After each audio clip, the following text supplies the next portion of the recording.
Hai anak-anak kelas 8, apa kabar? Ibu berharap kita semua dalam kondisi yang baik dan sehat. Baik, kita langsung mulai saja ya anak-anak. Video animasi ini atau video pembelajaran ini akan memberikan pengarahan mengenai materi IPA Fisika kita yang pertama, yaitu mengenai gerak. Kita awali dengan pengertian gerak terlebih dahulu. Gerak adalah perubahan posisi suatu benda terhadap titik acuan. Kata kuncinya adalah perubahan posisi dan titik acuan. Kita lihat ya animasinya. Nah ini ya. Kalau kita lihat di sini terjadi perubahan posisi si bapak gitu ya terhadap rumah dan kafe seperti itu. Jadi dapat dikatakan bapak itu bergerak terhadap rumah dan kafe. Nah ini dia titik acuan. Titik acuan adalah suatu titik untuk memulai pengukuran perubahan posisi suatu benda. Apabila kita lihat animasinya, titik acuan di sini ada dua, yaitu rumah dan sekolah. Dilihat dari rumah, orang bergerak menjauh. Sedangkan jika dilihat dari sekolah, orang bergerak mendekat. Jadi sekali lagi ya, titik acuan pada gerak tayangan di sini adalah rumah dan sekolah. Selanjutnya, gerak bersifat relatif. Gerak bersifat relatif artinya gerak suatu benda tergantung pada pengamatnya atau pada yang melihat. Kalau kita lihat di gambar ini ada 3 orang ya, yaitu Pak Agus yang sedang berdiri di tepi sungai. Kemudian ada Pak Heru dan Pak Yani yang sedang menaiki sebuah perahu. Kita lihat di sini. Kembali lagi ke pengertian awal bahwa benda dikatakan bergerak apabila ada perubahan posisi. Nah, kalau kita lihat tayangannya atau animasinya, Pak Agus mengatakan Pak Heru dan Pak Yani bergerak karena terjadi perubahan posisi. Jadi yang semula Pak Heru dan Pak Yani tadi ada di sini ya posisinya. Nah, sekarang di akhir Pak Heru dan Pak Yani ada di sebelah sini. Ya. Jadi kalau Pak Agus kita tanya, Pak Agus, Pak Heru dan Pak Yani bergerak tidak? Kata Pak Agus, mereka berdua bergerak karena terjadi perubahan posisi. Begitu pula sebaliknya. Pak Heru dan Pak Yani mengatakan bahwa Pak Agus bergerak. Jadi kalau kita menanyakan kepada Pak Heru dan Pak Yani yang ada di atas perahu, mereka berdua pun akan mengatakan hal yang sama, yaitu bagi mereka Pak Agus bergerak karena bagi mereka berdua posisi Pak Agus mengalami perubahan. Selanjutnya, berarti kebalikannya ya, kalau gerak ada perubahan posisi. Nah, diam itu bisa dikatakan tidak terjadi perubahan posisi. Kita amati kembali animasinya, ya. Nah, di sini apabila kita menanyakan kepada Pak Heru, Pak Heru mengatakan Pak Yani diam. Begitu pula sebaliknya. Pak Yani mengatakan Pak Heru diam. Karena antara Pak Heru dan Pak Yani tidak mengalami perubahan posisi. Jadi kalau kita bertanya ke Pak Heru, Pak Yani gerak enggak? Enggak tuh. Dari tadi Pak Yani ada di belakang saya. Begitupun kalau kita bertanya ke Pak Yani, Pak Heru gerak nggak sih? Pak Yani pasti mengatakan, enggak, Pak Heru dari tadi ada di depan saya. Jadi kalau kita bertanya kepada Pak Heru, Maka Pak Heru mengatakan Pak Yani diam karena tidak terjadi perubahan posisi. Kalau kita bertanya ke Pak Yani mengatakan Pak Heru diam karena tidak terjadi perubahan posisi. Tapi kembali lagi ya, kalau kita bertanya ke Pak Agus, karena menurut Pak Agus mereka berdua ini ada perubahan posisi. Jadi kalau kita nanya ke Pak Agus, pasti Pak Agus mengatakan Pak Heru dan Pak Yani itu bergerak. Bagaimana? Bisa dimengerti? Jadi kata kuncinya sekali lagi, bergerak artinya ada perubahan posisi. Diam artinya tidak terjadi perubahan posisi. Baik, kita lanjut ya. Contoh gerak relatif lainnya. Ada Moses, Angel, dan petugas. Ya, lihat gambar. Moses dan Angel menaiki kereta dari Cirebon menuju Tegal. Dalam perjalanan, petugas kereta api berkeliling mengecek tiket penumpang. Dalam hal ini, Moses dan Angel mengatakan petugas bergerak. Begitu pula sebaliknya. Kalau kita bertanya ke petugas, petugas mengatakan Moses dan Angel bergerak. Karena bagi Moses dan Angel, petugas itu mengalami perubahan posisi. Begitu pula petugas melihat Moses dan Angel, mereka bergerak karena terjadi perubahan posisi bagi petugasnya. Namun, Moses mengatakan Angel diam. Begitu pula Angel mengatakan Moses diam. Hal ini karena Moses dan Angel tidak mengalami perubahan posisi satu sama lain gitu ya. Jadi kalau bertanya ke Moses, enggak kok, Angel dari tadi tidur di sebelah saya. Angel pun kalau kita tanya, enggak kok, Moses dari tadi duduk di sebelah saya. Seperti itu. Ya, jadi suatu benda bisa dikatakan bergerak bagi benda lain, tetapi bisa dikatakan diam oleh yang lain juga, ya. Jadi sekali lagi contohnya Moses. Bagi petugas, Moses bergerak karena ada perubahan posisi. Tapi bagi Angel, Moses diam karena menurut Angel tidak ada perubahan posisi Moses. Lanjut. Nah, ini gerak semu. Gerak semu itu dapat didefinisikan sebagai benda diam seolah-olah terlihat bergerak karena pengamatnya yang bergerak. Jadi itu namanya gerak semu. Yang bergerak sebenarnya pengamat atau kita yang melihat. Tetapi kita melihat sebaliknya. Kita merasa diri kita diam, tetapi bendanya bergerak. Itu yang dinamakan gerak semu. Contoh dari gerak semu adalah ketika kita menaiki kendaraan gitu ya, pepohonan di bagian sisi kiri dan kanan itu terlihat bergerak. Padahal sebenarnya kendaraan dan kitalah yang bergerak. Pepohonan itu diam. Tetapi seolah-olah kita merasa kita yang diam dan pepohonan terlihat bergerak. Lanjut, jarak dan perpindahan. Jarak adalah panjang lintasan seluruhnya yang ditempuh oleh benda tanpa dipengaruhi arah geraknya. Sedangkan perpindahan adalah panjang lintasan yang ditempuh oleh benda berupa garis lurus dari titik awal ke titik akhir dengan memperhatikan arah geraknya.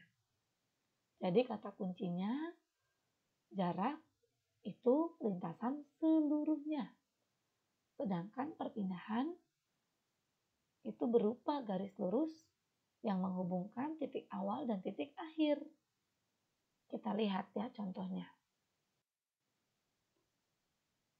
Nah, kita lihat di sini. Distance itu jarak. Displacement itu perpindahan. Kita lihat gerak dari serangga. Serangga awalnya berada di titik A. Kemudian dia mengalami perubahan posisi. Seperti itu ya. Lintasannya itu yang berwarna biru. Nah, panjang lintasan seluruhnya itulah yang kita sebut sebagai jarak.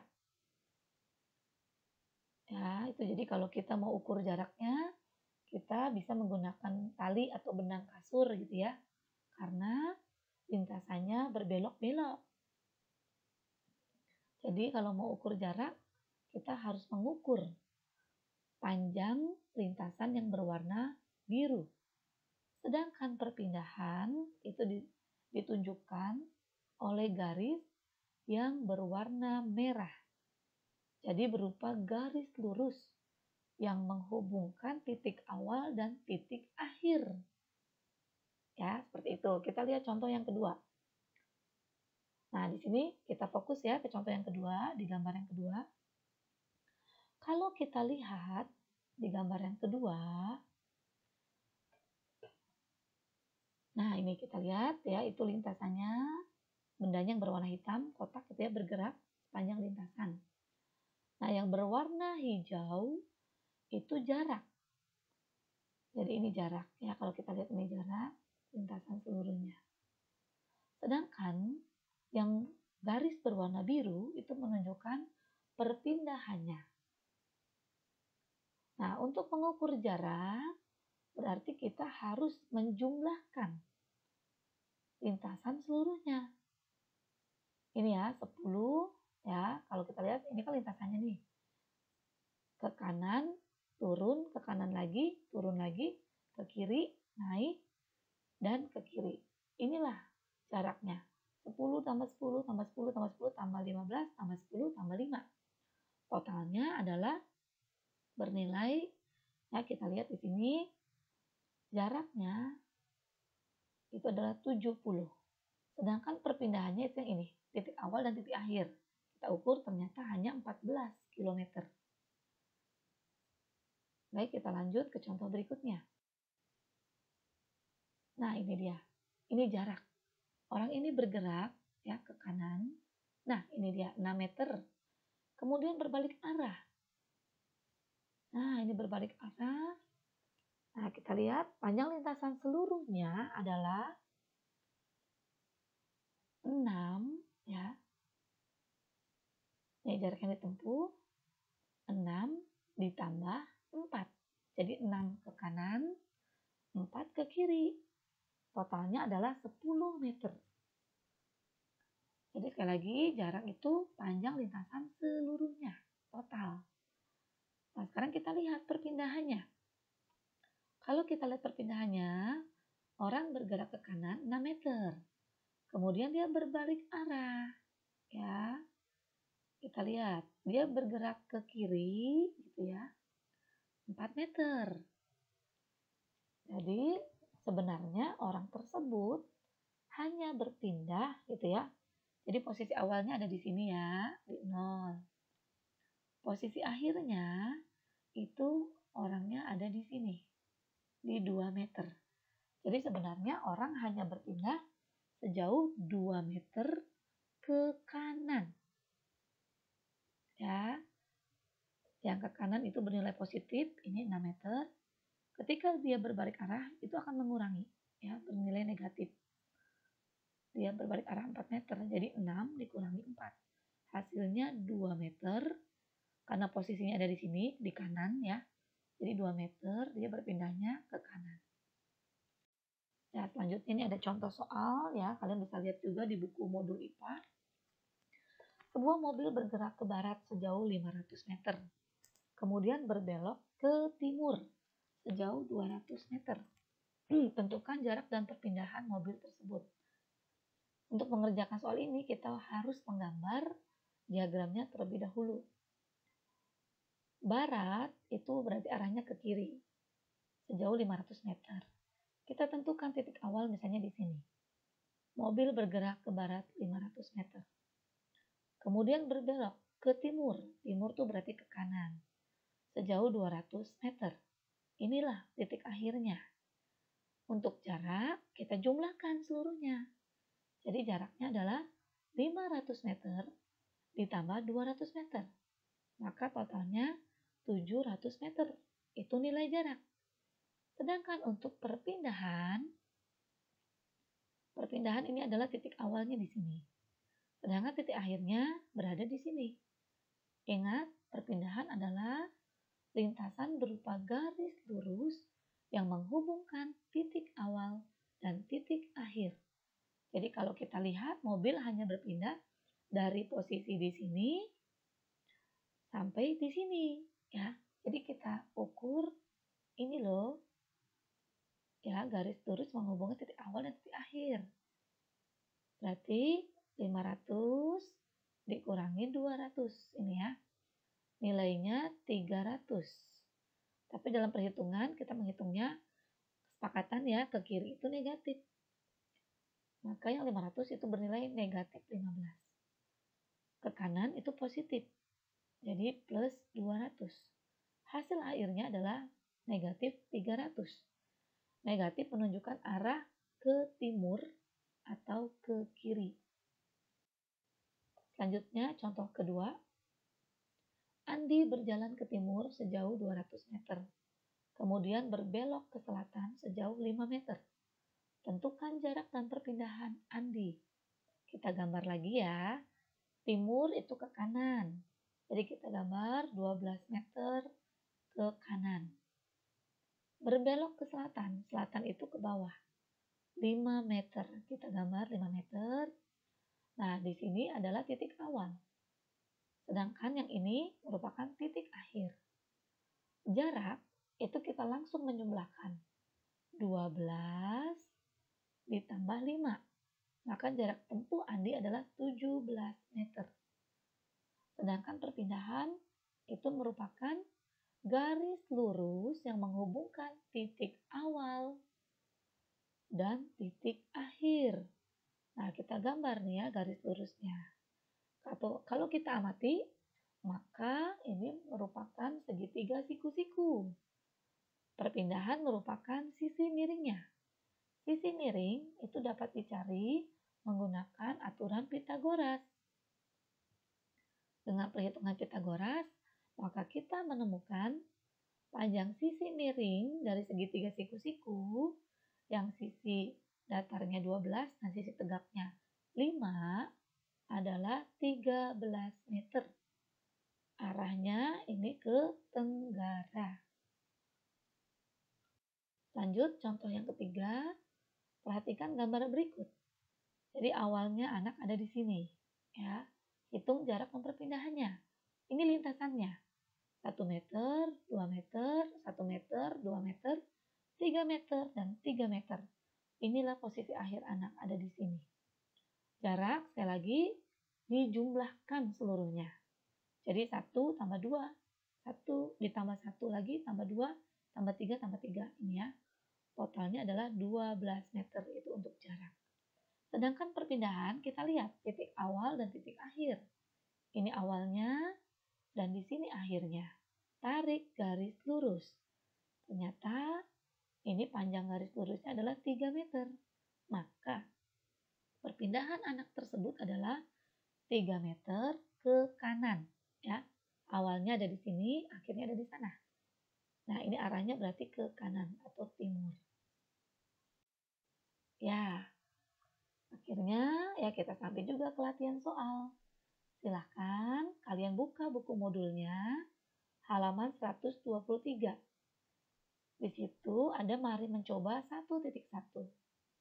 Silahkan kalian mencoba mengerjakan nomor 1 sampai nomor 7. Tuliskan jawaban kalian, boleh langsung di modulnya ataupun di buku catatan. Setelah itu, pindahkan jawaban akhir ke dalam Google Form yang linknya akan dibagikan melalui classroom kelas masing-masing. Baik, selamat mengerjakan. Tuhan memberkati kita semua.